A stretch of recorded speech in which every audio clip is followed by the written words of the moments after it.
I watched from my kitchen window as Patricia Thornton, the vice president of our HOA, methodically sprinkled what looked like an entire bag of rock salt across my front lawn on that freezing January morning.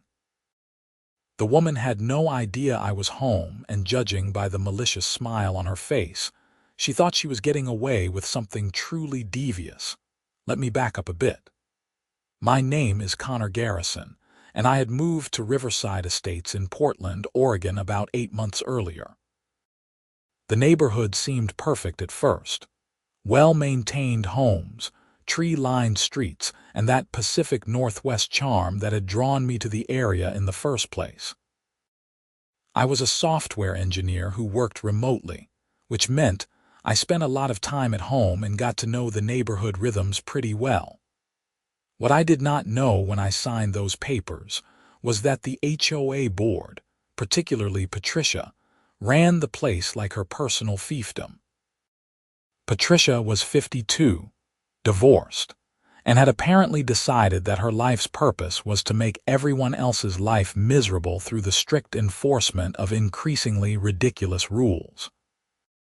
She had that classic Karen haircut, the kind that looked like she asked to speak to the manager of the salon itself.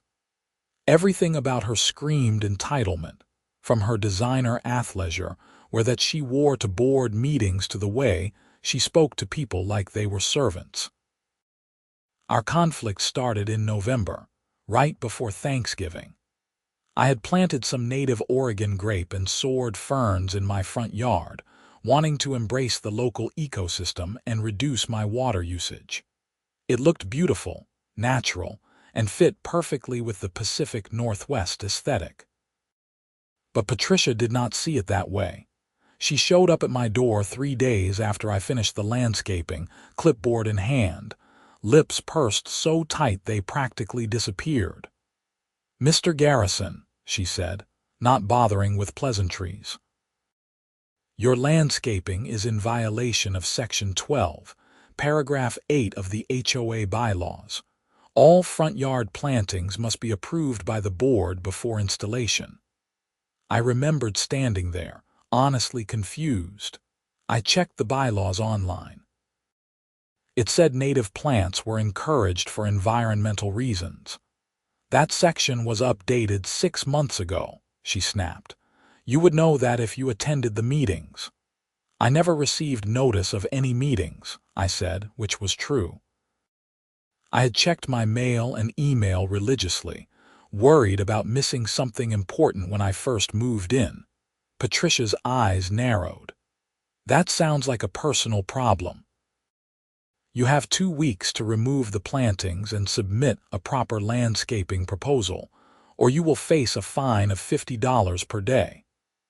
I had done my research after that conversation. Turns out, Patricia had a habit of forgetting to send meeting notices to homeowners she did not like, then using their absence as an excuse to pass whatever rules she wanted. The HOA president, a guy named Richard who was barely involved, just rubber-stamped whatever Patricia put in front of him. The third board member, Susan, was Patricia's best friend and always voted with her. I hired a lawyer, spent $1,200 I did not want to spend, and fought the fine. The lawyer found that the rule change was never properly filed with the county, which meant it was not legally enforceable. Patricia had to back down, but the look she gave me when my lawyer sent that letter made it clear this was far from over. She started documenting everything. My trash cans were out 15 minutes past the designated time one week, and I got a violation notice. A delivery box sat on my porch for 3 hours while I was in a work meeting, another violation. My car was parked 6 inches over the line in my own driveway, you guessed it, another violation. Each notice came with Patricia's signature and that same passive-aggressive tone. I pushed back on every single one, providing photos, timestamps, and evidence that I was either in compliance or that the rule was being selectively enforced. Other neighbors had the same issues, but only I got the notices. My lawyer sent a harassment warning to the HOA board in early December, which probably escalated things more than I intended. That brings us to that January morning. We had gotten a cold snap, unusual for Portland but not unheard of. Temperatures had dropped into the low 20s at night, and there was frost on everything. I had been up early, around 6 in the morning, making coffee when I saw Patricia's silver Lexus SUV pull up in front of my house. She got out, looked around like a cartoon villain checking for witnesses, and pulled out a large bag from her trunk. I grabbed my phone and started recording as she walked onto my lawn. The grass was dormant for winter, but still healthy underneath. I had worked hard on that lawn when I moved in, aerating it, overseeding with a blend that did well in Oregon's climate, and making sure the soil was properly balanced. It was honestly the best lawn on the block, which probably annoyed Patricia even more. She opened the bag, and I could see from the label that it was rock salt, the kind used for de-icing driveways. Then she started spreading it everywhere, making sure to get good coverage across the entire front yard. Rock salt is devastating to grass and soil.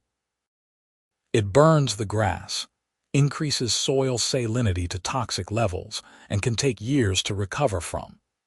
In winter, when the grass is dormant, you might not see the damage immediately, but come spring, nothing would grow. It was calculated, cruel, and exactly the kind of thing Patricia would do. I recorded for a full 5 minutes as she emptied the entire 20-pound bag across my lawn. When she was done, she stood back, admired her handiwork with that satisfied smile, and drove off. My first call was to my lawyer, Jacob Morrison. He was awake, thankfully, and listened to my explanation. "Send me the video immediately," he said. "This is property damage, vandalism, and possibly criminal mischief. We can pursue this civilly and criminally." "I want to handle this smart," I said. "She has been trying to provoke me for months. You have video evidence. That changes everything." "Let me make some calls. In the meantime, document everything. Take photos of the salt residue, the bag if she left it, anything you can find. Do not touch the lawn yet." I spent the next hour photographing everything from multiple angles, using a ruler to show the distribution of the salt crystals, and collecting a few samples in plastic bags. The morning sun made the salt sparkle against the frost, creating an almost pretty pattern that belied the destruction underneath. I also saved the video to 3 different locations: my phone, cloud storage, and an external hard drive. Jacob called back around 9. "I spoke with a colleague who handles property disputes. Here is what we are going to do. First, we file a police report for vandalism. Second, we get a soil test done to document the salt contamination. Third, we send a formal demand letter to Patricia for damages. The cost to restore your lawn could be substantial, and she is going to pay for every penny." The police arrived around 10:30. Officer Martinez was professional and thorough. I showed him the video, walked him through the timeline, and provided all my documentation. He watched the video 3 times, zooming in on Patricia's face and license plate, both clearly visible. "Yeah, that's pretty clear-cut," he said, making notes. "I will need to take a statement and get copies of this video. We will contact Miss Thornton and go from there." Property damage in this amount could be a misdemeanor or even a felony depending on the restoration costs. "I just want my lawn fixed and for her to leave me alone," I said. Officer Martinez nodded. "I understand, but the DA's office will decide how to proceed once we complete the investigation. This kind of targeted harassment can escalate, so we take it seriously." After he left, I called a landscaping company that specialized in soil restoration. They sent someone out that afternoon. The technician, a guy named Miguel who had been doing this for 20 years, took soil samples, and examined the salt distribution. "Man, whoever did this really wanted to destroy your lawn," he said, shaking his head. "This is enough salt to kill everything and contaminate the soil for at least a year, maybe longer. You are looking at removing the top 6 inches of soil across the entire lawn, bringing in new topsoil, regrading, and resodding. And that is assuming the salt has not penetrated deeper." "How much are we talking?" Miguel did some calculations on his tablet. "Conservatively, $8,000 to $10,000. Could be more if we find deeper contamination or if the salt has affected your irrigation system." I felt sick. My lawn was maybe 1,500 square feet. The fact that Patricia's petty revenge was going to cost that much was insane. But at least I had everything documented. The soil tests came back 2 days later. Salt levels were at 4,200 parts per million in the top layer, which was about 10 times higher than what grass could tolerate. The report confirmed that the damage was consistent with a massive salt application, and that remediation would require complete soil replacement. Jacob drafted a demand letter that was a thing of beauty. It outlined the vandalism, included stills from the video, attached the soil test results, and demanded $12,000 for restoration, lost property value, and my legal fees. It also demanded Patricia's immediate resignation from the HOA board and a restraining order preventing her from coming within 100 feet of my property. We sent it certified mail, and Patricia signed for it on a Tuesday morning. I knew because the tracking showed delivery at 9:15, and by 9:45 she was calling my phone. I did not answer. She left a voicemail that was equal parts furious and panicked. "How dare you accuse me of this nonsense?" her recorded voice shrilled. "I will sue you for slander and defamation. You have been a problem since you moved here, and I will make sure you are removed from this neighborhood. I have powerful friends, and you just made the biggest mistake of your life." I saved the voicemail and forwarded it to Jacob. "She just keeps digging herself deeper," he said with a laugh. "Threatening you after being caught on video committing vandalism is not the smartest move." The next HOA board meeting was scheduled for that Thursday evening. I had not planned to attend, but Jacob advised me to show up with him. "Let's make this public," he said. "The other homeowners deserve to know what kind of person is running their board." The meeting was held at the community clubhouse, a small building near the neighborhood entrance. About 30 people showed up, which was apparently a high turnout. Most meetings only got 5 or 6 residents. Patricia sat at the front table with Richard and Susan, looking like she had not slept in days. Her eyes were puffy, and her usual perfect appearance was disheveled. When the meeting opened for resident comments, Jacob stood up. "My client, Connor Garrison, has a matter to bring before the board and the community." Patricia's face went pale. "This is not the appropriate forum for personal disputes." "Actually," Jacob said smoothly, "when a board member commits crimes against a homeowner, it is exactly the appropriate forum. The residents have a right to know that their vice president has engaged in targeted harassment and property destruction." The room went dead silent. Richard looked confused. "What is he talking about?" Jacob pulled out his laptop and connected it to the projector that was set up for the meeting. "I would like to show everyone security footage from January 14th, just 5 days ago." "You cannot do that," Patricia said, her voice rising. "I do not consent to being recorded. You were on my client's property, which he has every right to monitor. And you will notice in the video that you are on a public street and his front lawn, both places where there is no expectation of privacy." Jacob played the video. The room watched in stunned silence as Patricia spread salt across my entire lawn. When it finished, the silence was deafening. Then everyone started talking at once. She destroyed his lawn on purpose. Is that really Patricia? Why would she do that?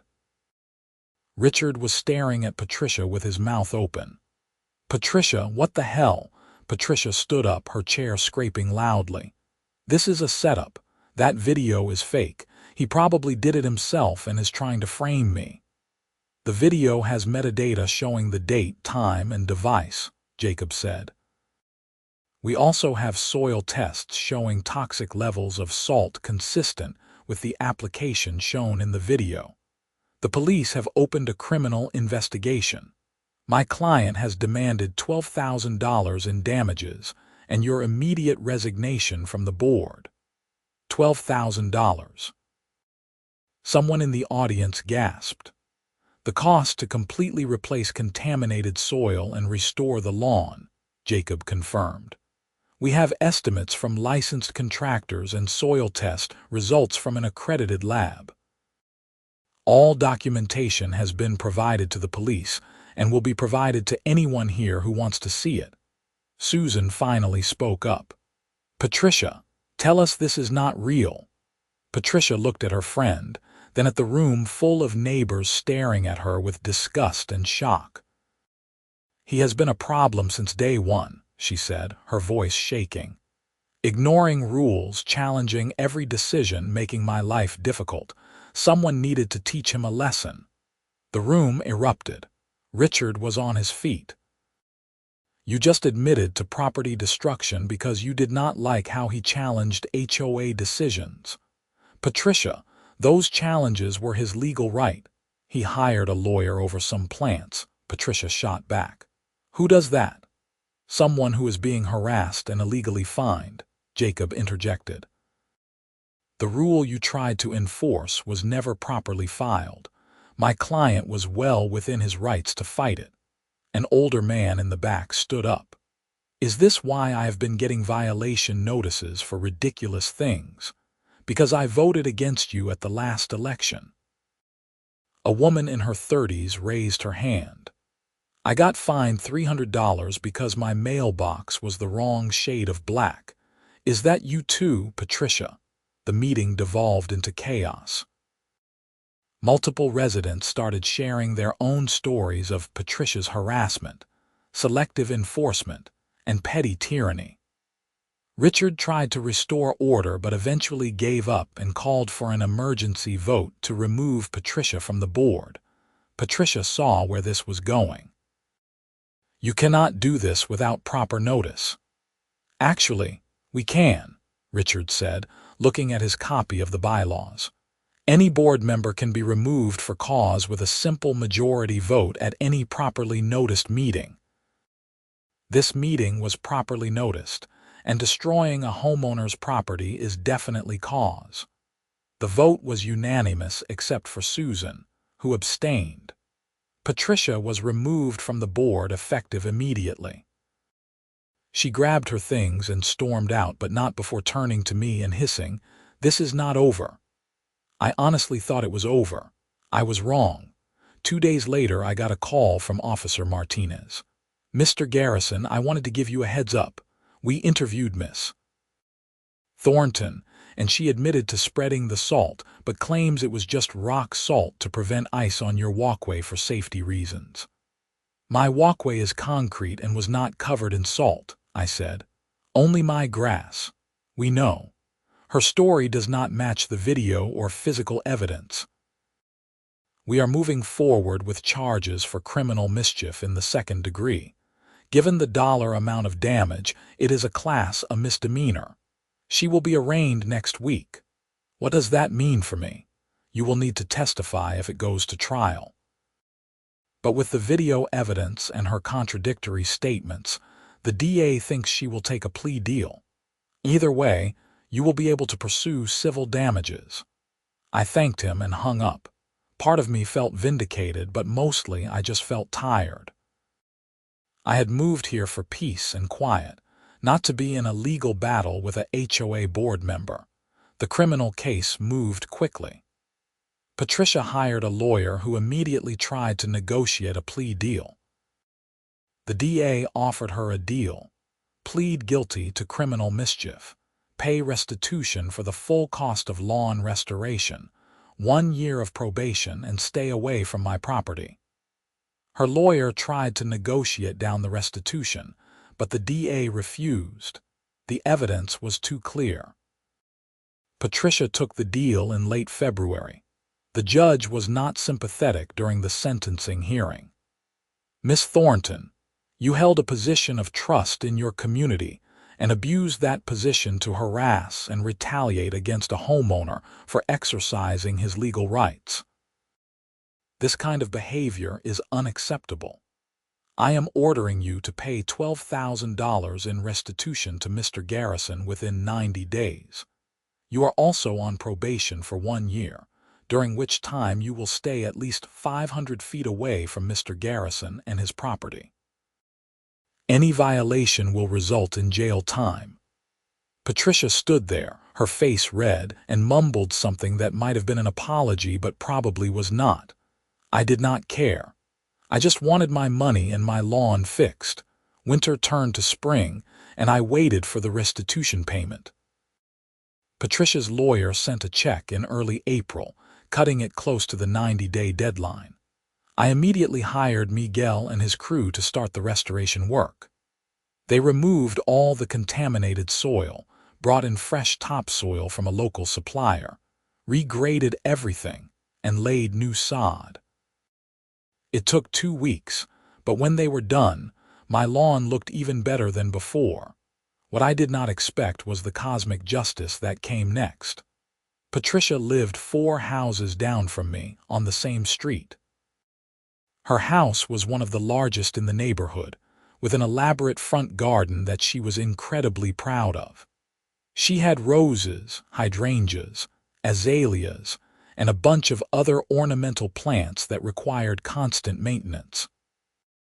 She spent hours every week working on that garden, and it was admittedly beautiful. In late April, I was driving home from the grocery store when I noticed something odd about Patricia's garden.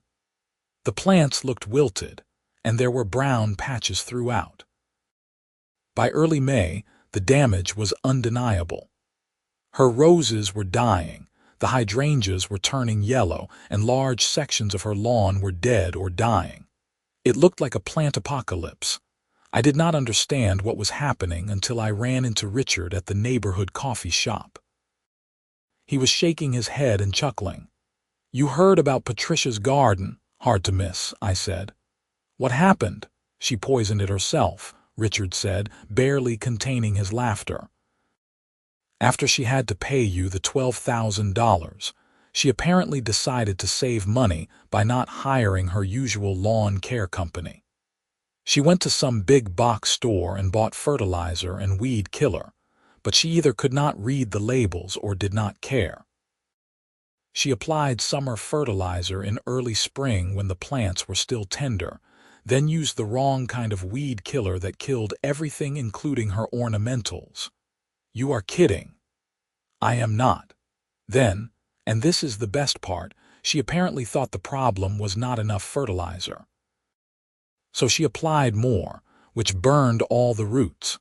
She basically did to her own garden what she tried to do to your lawn, except worse because she kept trying to fix it and making it worse. I felt a strange sense of satisfaction. I had not done anything to her garden. She had destroyed it herself through ignorance and cheapness, probably because she had to pay me $12,000 and was trying to cut costs. By June, Patricia's garden was completely dead. The roses were brown sticks, the hydrangeas were gone, and her lawn looked like the surface of the moon. Other neighbors started complaining because the dead plants were becoming an eyesore and potentially attracting pests.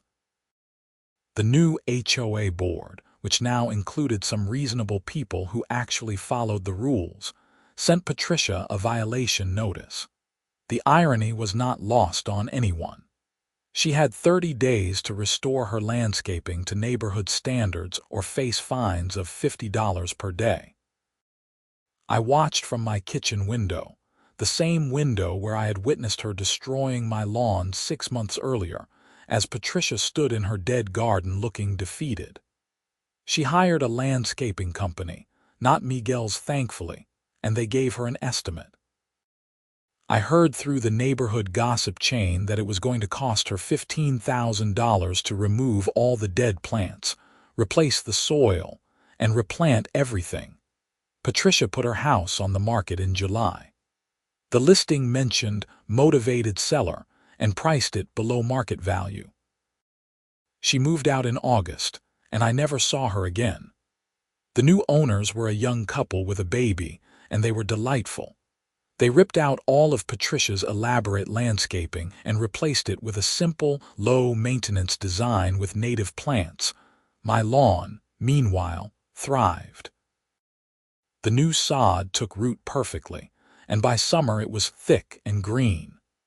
I added some of the native plants I had originally wanted, but this time I got approval from the new HOA board first.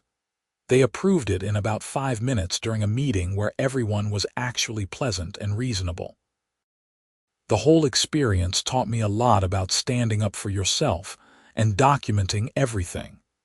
If I had not recorded that video, Patricia might have gotten away with it.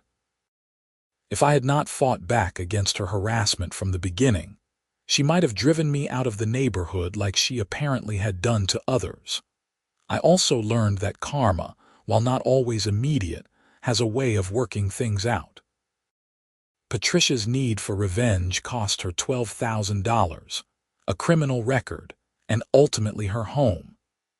Her inability to admit she was wrong, combined with her cheapness and pride, destroyed her own garden far more effectively than she had destroyed my lawn. The neighborhood changed after Patricia left. The new HOA board actually followed the bylaws, sent out proper meeting notices, and treated homeowners with respect. Violations were handled fairly and consistently. The whole atmosphere shifted from fear and resentment to something resembling actual community. I stayed in that house for 3 more years before getting a job offer in Seattle that was too good to pass up. When I sold the house, the real estate agent specifically mentioned the beautiful lawn and native landscaping as selling points. I got multiple offers over asking price and made a nice profit. On my last day in the neighborhood, I ran into Richard while loading the moving truck. He helped me carry a box and then stood looking at my front yard. "You know," he said, "you moving here was probably the best thing that happened to this neighborhood. You stood up to Patricia when no one else would.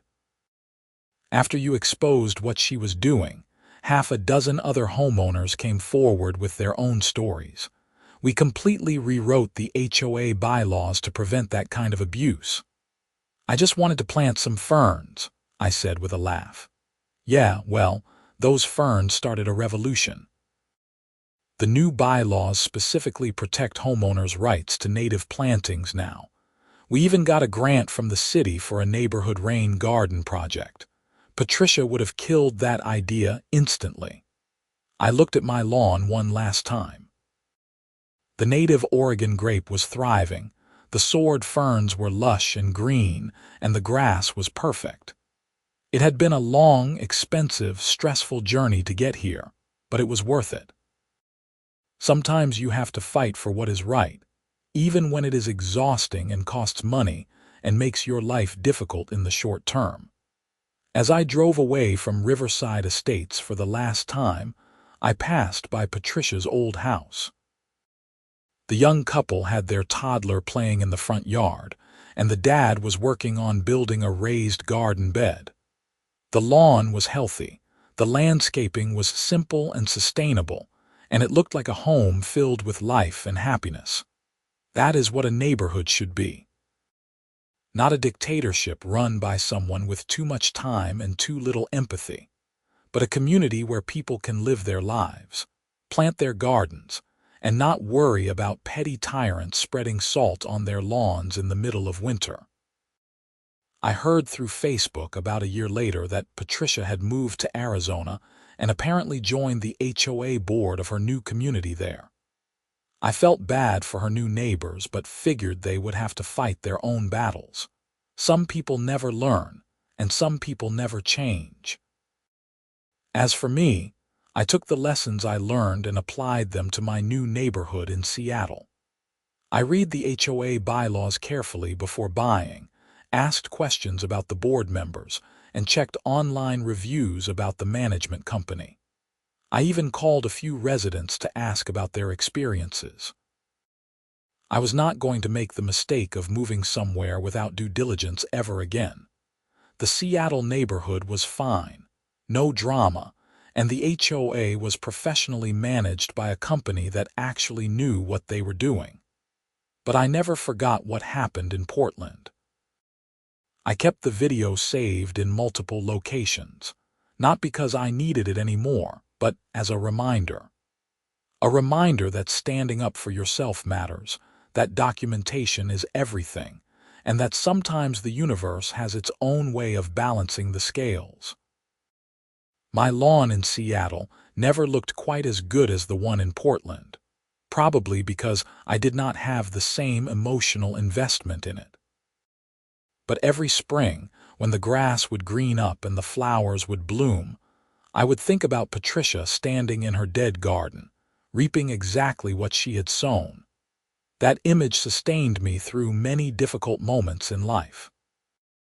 Whenever I faced someone who abused their power or tried to push me around, I would remember that video of Patricia spreading salt on my lawn, and then I would remember the photos of her dead garden 6 months later.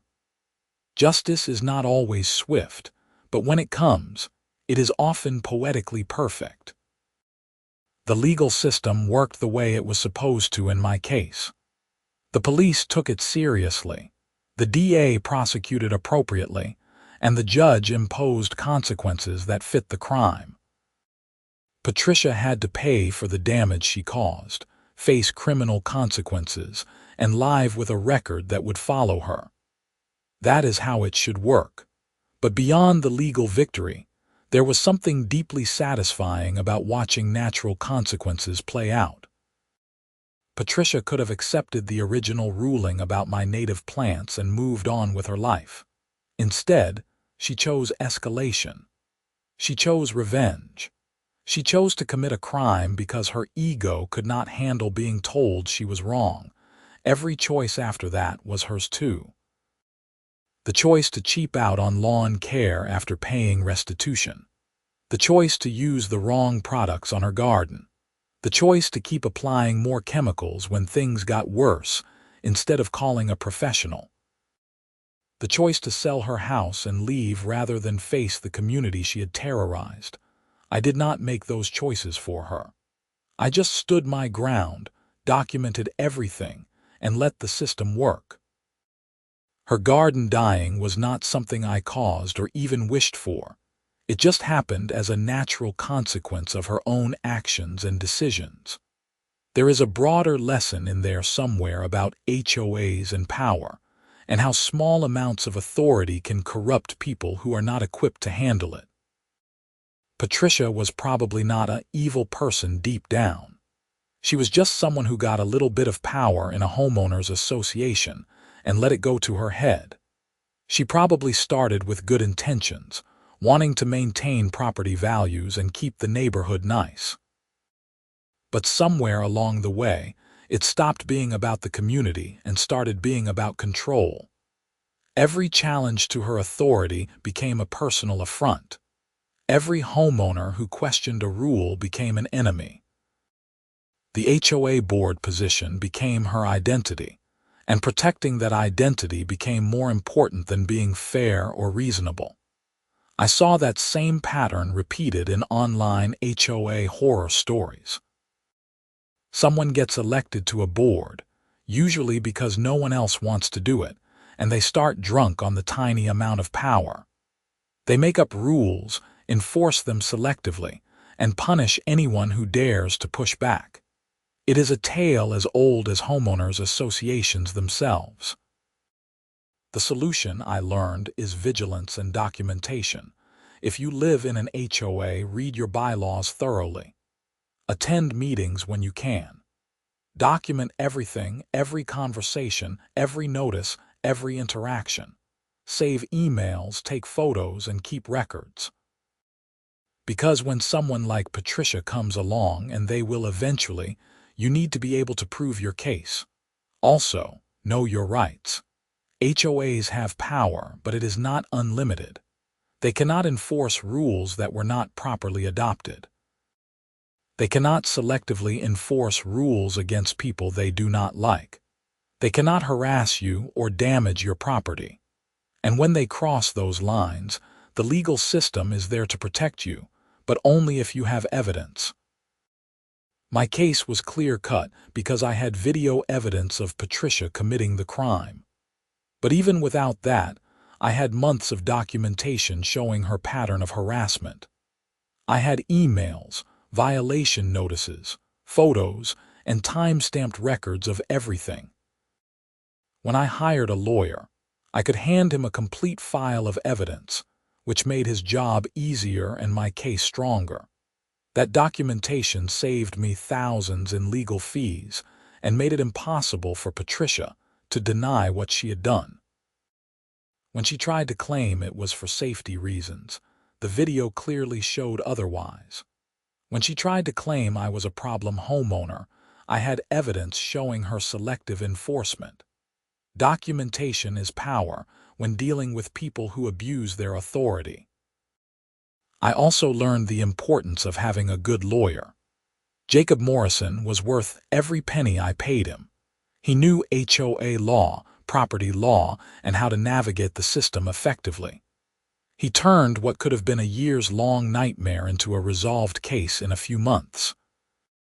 If you are dealing with HOA harassment, hiring a lawyer who specializes in that area is one of the best investments you can make. But I also learned that sometimes the best revenge is no revenge at all. I did not do anything to Patricia's garden. I did not spread rumors or try to turn the neighborhood against her. I just held her accountable for what she did to me and let everything else play out naturally. Her own choices, her own mistakes, and her own hubris destroyed her garden and her reputation far more effectively than anything I could have done. There is something to be said for taking the high road, not because it is morally superior necessarily, but because it is strategically smarter.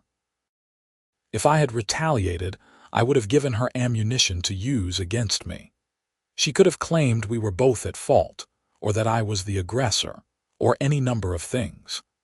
By keeping my hands clean and letting the system work, I maintained the moral and legal high ground throughout. That made it impossible for her to garner sympathy or muddy the waters. She was clearly the wrongdoer, and I was clearly the victim. The video evidence was unambiguous. The community turned against her not because I campaigned against her, but because her own actions were indefensible. Looking back on the whole experience years later, I realize it was one of those defining moments in life. I could have rolled over and let Patricia bully me out of the neighborhood. A lot of people probably would have. It would have been easier to just move to avoid the conflict, to not spend the money on lawyers and restoration. But I stood my ground, and that changed everything. It changed the neighborhood by removing a toxic board member and leading to better governance. It changed me by teaching me that standing up to bullies, even when it is hard, is worth it. And it apparently changed Patricia, though probably not in the way anyone hoped, since she just moved and presumably started the same patterns elsewhere.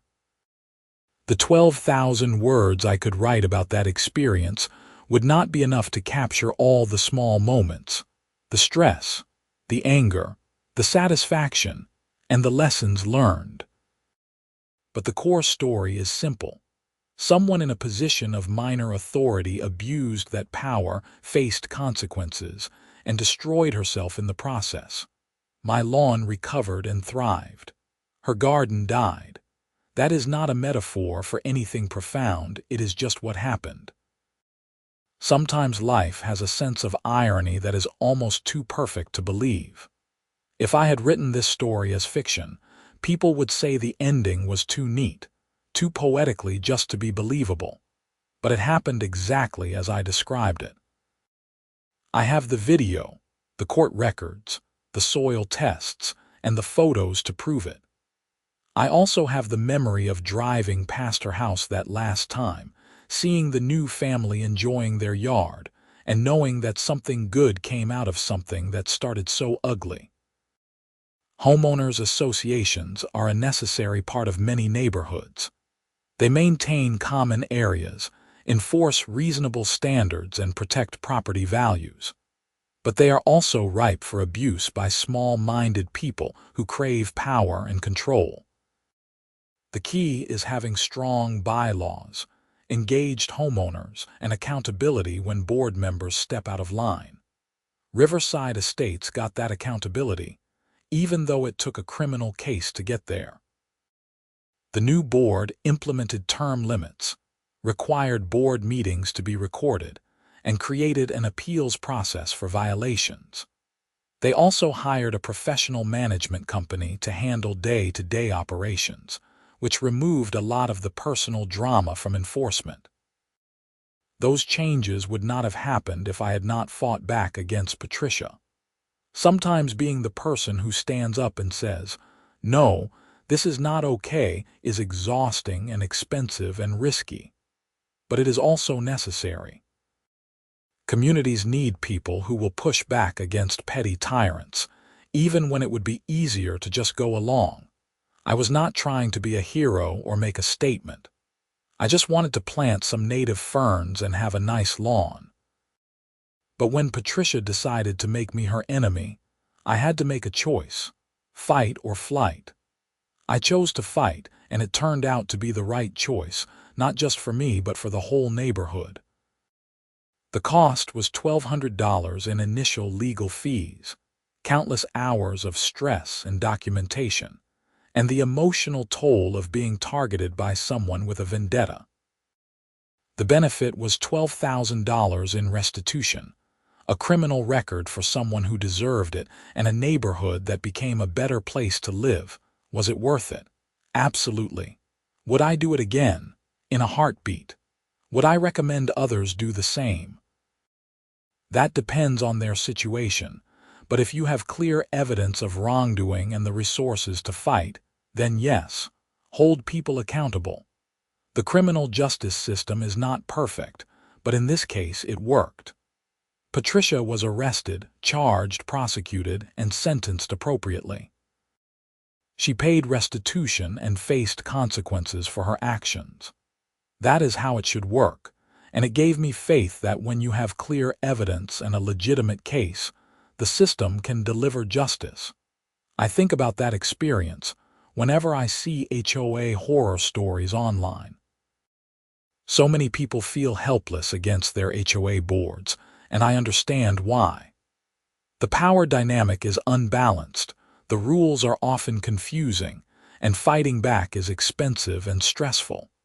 But it is possible to win, and it is worth it when the alternative is being bullied out of your own home. My advice to anyone dealing with HOA harassment is simple. Document everything, know your rights, hire a lawyer if needed, and do not be afraid to fight back. Bullies rely on people being too tired or scared to stand up to them. When you show them you are willing to fight, they often back down or make mistakes that expose them. Patricia made mistake after mistake because she was so confident she could get away with it. She did not think I would record her. She did not think I would hire a lawyer. She did not think I would fight back at all. Her arrogance was her downfall, and that is often the case with people who abuse power. The video of her spreading salt on my lawn was the smoking gun, but the real victory was the accumulation of evidence over months showing her pattern of behavior. Any single incident might have been dismissed or explained away, but the pattern was undeniable. She had targeted me from day one, and I had documented all of it. That documentation turned what could have been a she said situation into an open and shut case. The DA did not have to wonder if I was telling the truth. The video showed exactly what happened. The judge did not have to decide who to believe. The evidence spoke for itself. In the end, Patricia's need for revenge and control cost her everything: her position, her reputation, her garden, and her home. All because she could not handle someone questioning her authority over some native plants. The escalation was entirely her choice, and the consequences were entirely predictable. I got my lawn back, better than before, and watched her lose hers. I did not plan it that way, I did not cause it, and I honestly did not even wish for it. But I would be lying if I said there was not some satisfaction in the cosmic justice of it all. That is the story of how an HOA Karen threw salt on my lawn in winter, and I watched her garden die the following spring. It is a story about standing up to bullies, the importance of documentation, and the strange way that karma sometimes works. It is also a story about how small amounts of power can corrupt people, and how communities are better off when they hold their leaders accountable. Years have passed since then, and I have moved on to other houses and other neighborhoods. But I have never forgotten the lessons I learned in Riverside Estates. I know now that HOAs can be dangerous when run by the wrong people, that standing up for yourself is worth the cost, and that sometimes justice comes in unexpected ways. My lawn in Portland was just grass and some native plants, but it became a symbol of something bigger: the right to live in your own home without harassment, the importance of fighting back against abuse of power, and the reality that bullies eventually face consequences. Patricia learned that lesson the hard way, and I hope the experience taught her something, though I doubt it did.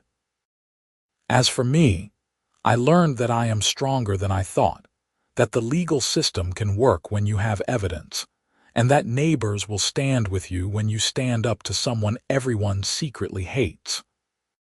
The meeting where Patricia was removed from the board was cathartic not just for me, but for dozens of homeowners who had suffered under her petty tyranny. I also learned that doing the right thing is not always easy, but it is always worth it.